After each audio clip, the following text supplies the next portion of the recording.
kalau kita lihat ketika tiga calon presiden, Anies menceritakan tentang pendidikan gratis, Prabowo menceritakan tentang makanan gratis untuk dan Ganjar pula menceritakan tentang internet gratis. Semuanya berkenaan dengan rakyat yang menyentuh jiwa, menyentuh keperluan ekonomi rakyat seharian.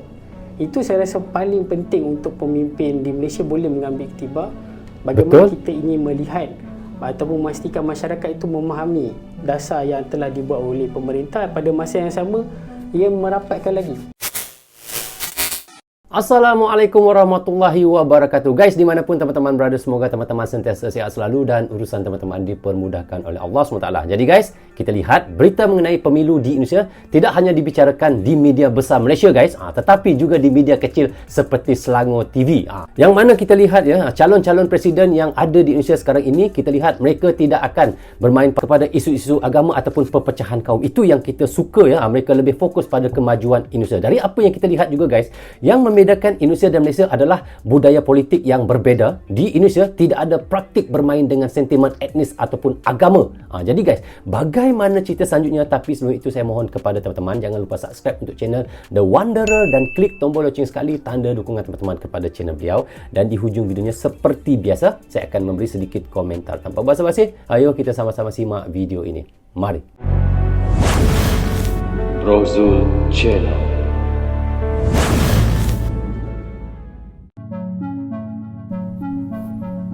Malaysia bahas pasca pemilu Indonesia ya. Sekarang ini memang sangat trending di Malaysia guys ya. Pemilu di Indonesia tidak hanya terjadi di media besar Malaysia, tetapi juga di media kecil seperti Selangor TV. Di situ mereka mengamati bahwa dalam debat pemilu Indonesia kali ini fokus lebih pada program-program daripada isu-isu agama atau Sebentar guys, maksudnya di sini yang dikatakannya Selangor TV itu, kalau di Indonesia itu orang sebut provinsi lah, provinsi di dalam Malaysia ya. Bukan saja isu tentang pemilu 2024 di Indonesia itu menjadi trending di Malaysia, malahan menjadi top news di Malaysia, tetapi salah satu iaitu stesen TV di Malaysia iaitu daripada provinsi Selangor juga sangat menjadi top news untuk mereka juga tentang berita pemilu di Indonesia ini guys ya. Okey, kita lanjut sedikit ya. Okey, kita ulang sedikit. Selangor TV. Di situ mereka mengamati bahwa dalam debat pemilu Indonesia kali ini fokus lebih pada program-program daripada isu-isu agama atau perpecahan seperti di Malaysia. Berarti kata di sini maknanya Malaysia harus mencontohi Indonesia. Kalau kita lihat di Malaysia ni kalau mereka berpolitik banyak memainkan isu-isu agama, tetapi di Indonesia tidak ya, mereka lebih pada kemajuan. Itu yang harus dicontohilah untuk Malaysia suatu hari nanti apabila untuk berkempen, apabila untuk mengadakan pemilu. Bak dikatakan orang itulah, kita jangan memain sentimen agama tetapi kita lebih pada kemajuan untuk negara ya. Itu yang dilakukan oleh Indonesia. Itu yang sangat baguslah. Okey guys, kita lanjut ya, bagaimana ceritanya. Tetapi apa yang berbeza dengan Malaysia dan juga di Indonesia yang saya rasa kita perlu pelajari ialah kita tidak mengamalkan budaya politik lama, maksudnya bermainkan dengan sentimen kaum, bangsa, agama dan sebagainya. Kerana macam yang saudara Fakhruddin sebut dalam jawapan awal beliau kepada soalan kepada moderator tadi, ialah apabila generasi muda ni dah mula membahaskan soal dasar. Gibran faham pasal hilirisasi, Prof Mahfud tidak faham soal nikah dan sebagainya. Jadi dia orang dah membahaskan perkara itu. Jadi inilah sebenarnya cabaran besar dalam konteks kelompok muda pada hari ini, ialah membawa politik idea. Maksudnya kita bertekak, kita bergasak, tetapi jangan kita kesampingkan perihal idea dan membahaskan apa yang parti yang kita sokong nak bawa ke depan. Ketimbang kita membincangkan parti ini membawa bangsanya apa ataupun agamanya apa, kita kena tinggalkan. Dan menariknya, walaupun Anies ini dilabelkan dengan politik identitas usai kemenangan beliau di dalam pilihan raya gubernur pada 2017, itu tidak melekat pada beliau dalam pilihan raya pemilu kali ini. Maksudnya orang membahaskan soal dia nak berbanding hanya membangunkan IKN, dia nak membangunkan 40 kota di Indonesia yang sama macam IKN. Orang membahaskan soal itu. Nak membangunkan 20 stadium yang sama macam JIS di kota-kota di Indonesia. Maka orang tidak bercakap lagi soal dia disokong oleh kelompok-kelompok far right tertentu di Indonesia. Tidak. Benda tu terus hilang. Kerana perbahasan dah perihal idea dan bercakap soal politik pembangunan dan politik dasar. Itu yang saya nampak wajar kita ambil teladan daripada negara jiran kita.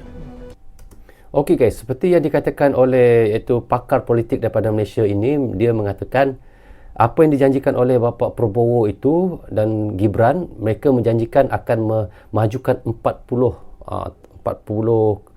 tempat-tempat yang maju yang ada di Indonesia, supaya ada 40 kawasan yang akan maju di Indonesia itu, dan mereka akan menjanjikan ada 20 stadion yang setara seperti JIS yang akan mereka bangunkan di Indonesia. Itulah janji-janji politik, itulah janji-janji iaitu daripada Pak Prabowo dan Gibran. Kalau di Malaysia ini mengatakan itu adalah manifesto, janji-janji seorang iaitu menteri, Perdana Menteri, ataupun janji-janji seorang yang akan memberi kemajuan kepada Malaysia ataupun Indonesia. Itu yang dijanjikan oleh Bapak Prabowo Gibran.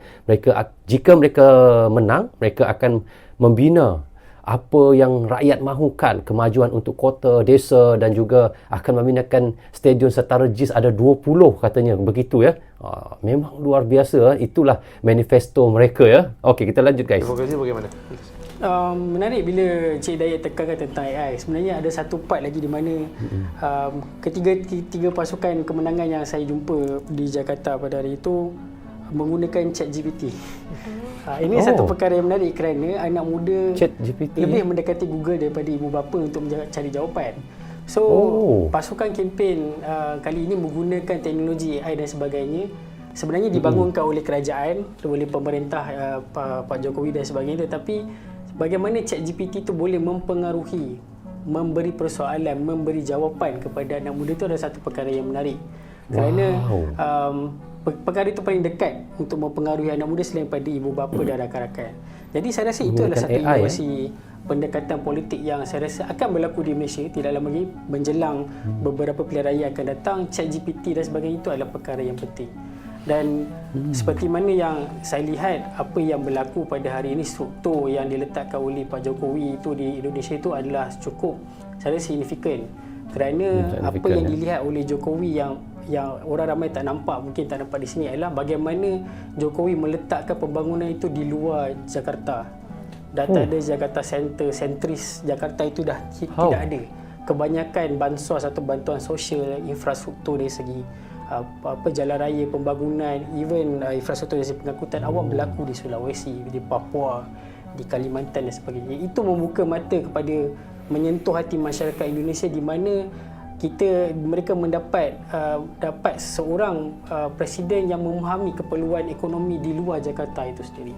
Untuk membangunkan Indonesia itu memerlukan semua wilayah provinsi dan kepulauan-kepulauan kecil itu sekalipun memerlukan pembangunan, dan ini disentuh oleh pemerintahan Pak Jokowi sepanjang dua penggal, khususnya pada penggal kedua. Dan ini saya rasa menarik untuk ditelusuri oleh pemimpin di Malaysia, di mana apabila kita melakukan sebuah dasar itu, yang penting sekali adalah untuk memastikan rakyat itu dekat, memahami apa yang disampaikan oleh pemerintah ataupun kerajaan tentang dasar-dasar yang telah mereka buat. Tidak semestinya kadang-kadang dasar itu hanyalah simple. Macam Jokowi memberi bantuan bansos atau bantuan seperti makanan. Dan kalau kita lihat ketika tiga calon presiden, Anies menceritakan tentang pendidikan gratis, Prabowo menceritakan tentang makanan gratis untuk dan Ganjar pula menceritakan tentang internet gratis. Semuanya berkenaan dengan rakyat yang menyentuh jiwa, menyentuh keperluan ekonomi rakyat seharian. Itu saya rasa paling penting untuk pemimpin di Malaysia boleh mengambil iktibar. Bagaimana kita ingin melihat ataupun memastikan masyarakat itu memahami dasar yang telah dibuat oleh pemerintah, pada masa yang sama ia merapatkan lagi. Guys, kalau kita lihat di situ tiga calon yang untuk menjadi presiden yang di Indonesia itu, kita lihat Pak Anies katanya tadi, Pak Anies menjanjikan iaitu pendidikan gratis. Kalau Pak Prabowo untuk makanan gratis untuk iaitu pelajar-pelajar sekolah di Indonesia ya. Dan Pak Ganjar menjanjikan iaitu internet gratis untuk pelajar-pelajar di sekolah Indonesia ya. Kalau kita lihat dan kita perhatikan benar-benar, kita tengok apa yang dijanjikan oleh calon-calon presiden itu memang semua untuk rakyat ya. Tidak ada mereka memainkan sentimen-sentimen perkauman, tiada mainkan sentimen agama. Itu yang dimahukan oleh rakyat. Itu yang menyentuh hati saya sebagai warga negara Malaysia pun apabila saya mendengar daripada apa yang dijanjikan oleh iaitu calon-calon presiden itu, saya pun menjadi tersentuh guys. Saya akan memilih calon-calon yang benar-benar untuk memajukan rakyat. Kita tidak mahu di dalam politik memainkan sentimen perkauman, sentimen iaitu agama, sedangkan itu adalah daripada segi individu mereka. Kita tidak mahu mainkan sentimen-sentimen seperti itu ya. Kerana kalau kita memain sentimen tentang perkauman, kita akan memecah belahkan iaitu kaum-kaum ataupun suku-suku yang ada di negara kita sendiri. Kalau agama lagilah, itu adalah sangat sensitif ya, sebab agama sangat sensitif kalau disentuh. Lebih baik kita memainkan isu-isu seperti kita memberikan barang gratis, makan gratis, internet gratis, pembelajaran gratis. Itu yang lebih lagi memberi iaitu sentuhan ataupun lebih lagi untuk rakyat percaya kepada kita guys. Itu yang luar biasa yang dilakukan oleh calon-calon presiden di Indonesia. Okey, kita lanjut guys. Pemilu Indonesia berhasil keluar dari masalah sentimen agama karena lebih fokus pada pemilihan pemimpinnya. Sedangkan di Malaysia, pemilu berfokus pada pemilihan partai politik dan anggota parlemen, bukan Perdana Menteri. Sehingga sentimen agama dan etnis lebih sulit dihindari.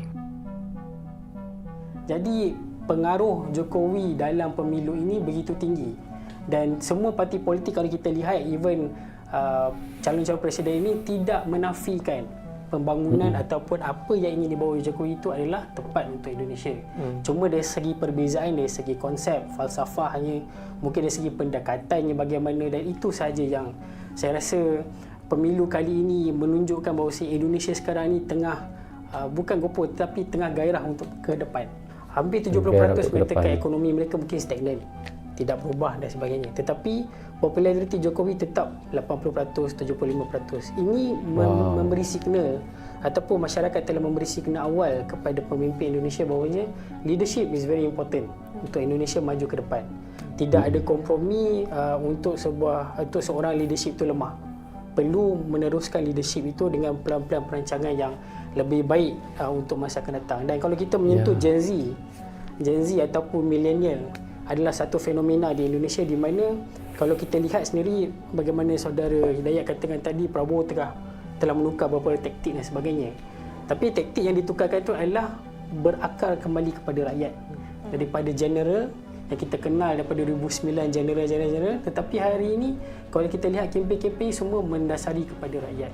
Mana-mana sekalipun rakyat, hingga kan ada fenomena gemoy dan sebagainya, itu datang daripada popularitinya daripada rakyat itu sendiri. So kita lihat terdapat kesinambungan di antara kehendak di masyarakat yang ada di lapangan dengan kepimpinan yang berada di atas apa yang aspirasi yang mereka ingin lihat untuk calon-calonnya. Kalau kita katakan Prabowo saja pun juga tidak semestinya, tapi kalau kita lihat Anies, satu benda yang saya rasa agak unik kerana pada awal kempen calon presiden, dan dia juga adalah Anies adalah antara orang terawal mencalonkan diri sebagai calon presiden. Kalau kita lihat Anies pada ketika itu di tangga ketiga. Tetapi selepas perdebatan, selepas kempen selama 75 hari ini, kita dapat melihat bagaimana pasukan kemenangan Anies boleh mengatasi Ganjar dengan Mahfud di tangga kedua. Dan ini kalau kita lihat satu dinamik politik Indonesia di mana apa-apa sekalipun boleh berubah dalam beberapa fasa dan sebagainya. Dan ini saya rasa satu pendekatan yang boleh kita pelajari di Indonesia. Kalau kita boleh amati bagaimana dinamik politik itu berubah dengan budaya dan apa orang kata contestation politik yang saya rasa agak sihat berbanding kita menyanggah antara satu sama lain, tetapi idealisme yang dibawa ke hadapan kepada rakyat itu memberi mereka kelebihan untuk dipilih sebagai calon presiden itu sendiri. Will this be another era pasca Jokowi yang akan dilalui oleh Indonesia? Sebab itu dalam politik Indonesia kali ini sebenarnya dia ada satu istilah yang menjadi perdebatan di kalangan kelompok-kelompok nasionalis, iaitu istilah yang dikenalkan oleh Parti Solidaritas Indonesia yang kebetulan sekarang ni ketua umumnya adalah anak bongsu Jokowi, iaitu Kaisang Pangarep, iaitu Jokowism.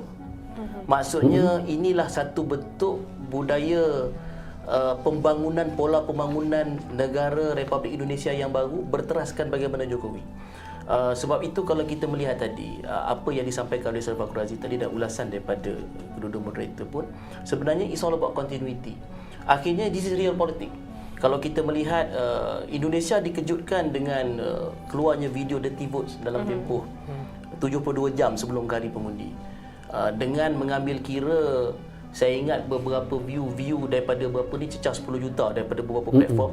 Kalau kita ingatkan memang akan ada setback dengan berbondong-bondong orang ke TPS pagi tadi kan.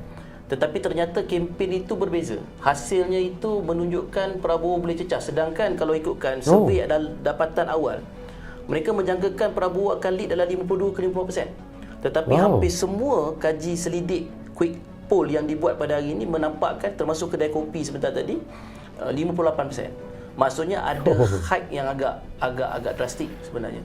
Jadi akhirnya kita tidak boleh menerima, kita tidak boleh menolak hakikat bahawa di peringkat akar rumput ataupun akar umbi mereka menerima pendekatan yang sifatnya populis, yang memang itulah yang digagaskan oleh Jokowi. Sebab Jokowi ni tahun 2014 kempen dia Jokowi adalah kita. Sebab dia nak bezakan diri dia dengan bekas-bekas jeneral, bekas-bekas anak-anak tokoh, Megawati Soekarno Putri dan sebagainya. Dia datangkan Jokowi adalah kita. Dan continuity itu berjaya dibawa, ironinya, oleh orang yang bernama Prabowo, yang satu ketika melawan dia. Kerana sebab itu tadi bila dia bawa sentimen Gemoy dan sebagainya, malah Gibran pun ada nickname Samsul, kan, maksudnya nak menampakkan dia tu kampungan supaya dia tu dilihat merakyat di bawah tu. Maka benda tu ada kesinambungan. Demikianlah sudut pandang kaum muda Malaysia terhadap pemilihan umum di Indonesia. Dan untuk pasangan Prabowo Gibran sudah fix menang, karena data real count-nya saat ini sudah masuk di atas 60%. Dan Prabowo Gibran di 57%-an. Tidak bisa dikejar lagi.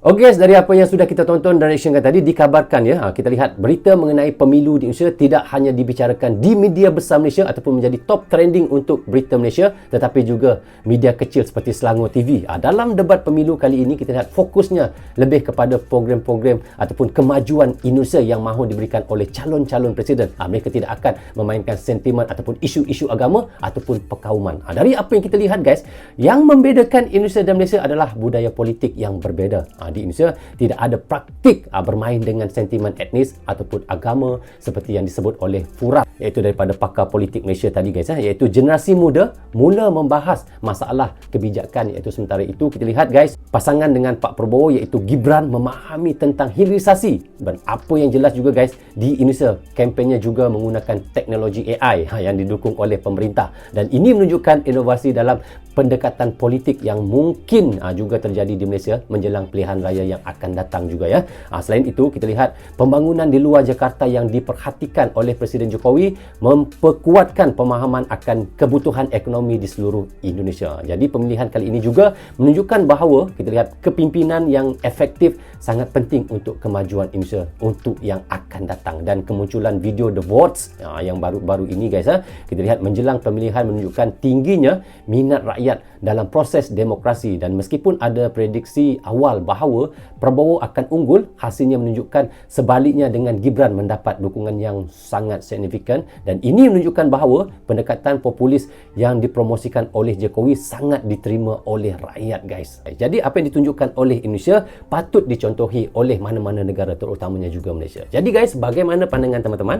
Teman-teman bisa komen di bawah komentar ini. Jadi rasanya sampai di sini saja untuk reaction kita kali ini. Apapun saya ucapkan terima kasih kepada anda yang sentiasa mendukung Brozu Channel daripada dulu hingga sekarang. Dan bagi teman-teman yang baru saja hadir, jangan lupa klik butang subscribe dan klik tombol loceng tanda dukungan teman-teman kepada Brozu Channel. Yang baik semuanya datang daripada Allah SWT. Yang salah dan silap datangnya daripada saya sendiri. Assalamualaikum. Bye-bye.